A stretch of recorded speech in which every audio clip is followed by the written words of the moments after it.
100 տարով վարձակալել, ինչ է նշանակում։ Նախջիվանն էլ 100 տարով տվեցին նվիրատվություն 1000 տարով։ Ինչ կստացվի։ Ինչ կստացվի։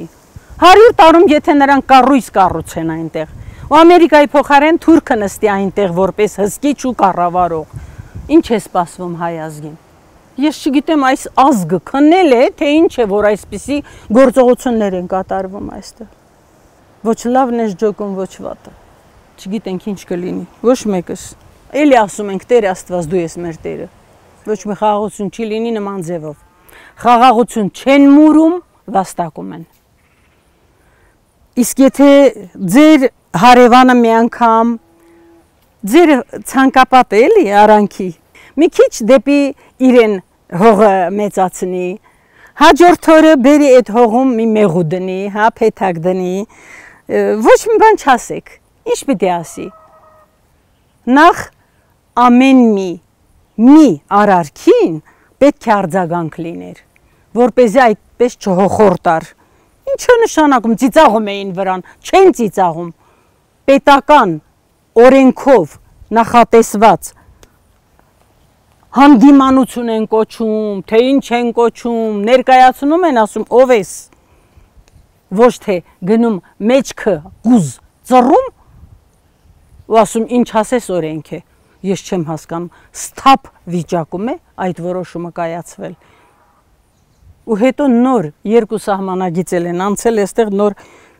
չկառավարվող ինչ որ պոստերել են վերցրել, մեր ժողովուրդն է ասում այստեղ, մեկը այստեղ, մեկ։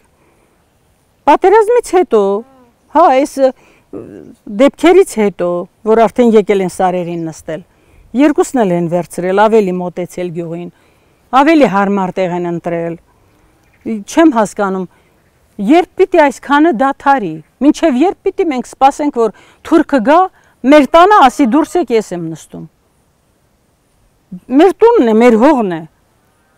Եկել է ասել հաշտ խաղաղ զինվորներ դուրս եկեք։ Սա մերն է։ Ինչ են բերել, քարտեզ։ Քարտեզով սա մերն է, դուրս եկեք։ Բայց որ պետական այրը եկավ չափի սահմանը գծի,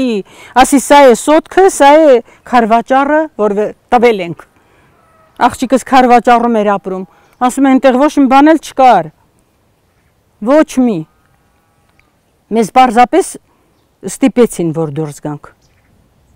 Ես Լևոն Պետրոսյանի ժամանակ նայում էի, ասում էի, ով է, որ մի խոսք է ասում ու թռչում հետևում կանգնում, հետևում թաքնում, սա ով է,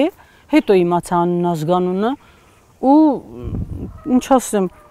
անկայուն մտքերի ու պահվածքի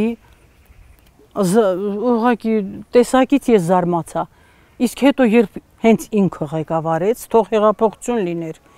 բայց լիներ արժանավոր ղեկավար։ Ես հեղափոխությանը, բայց դա հեղափոխություն էլ չէր, հեղաշրջում էր։ Ոնց կարող է ծնկիդ դրած հրաման ստորագրես։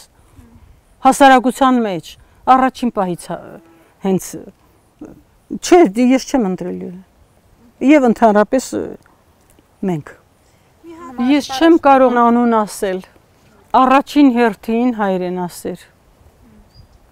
Երկրորդը նվիրյալ, ինքնազոհ,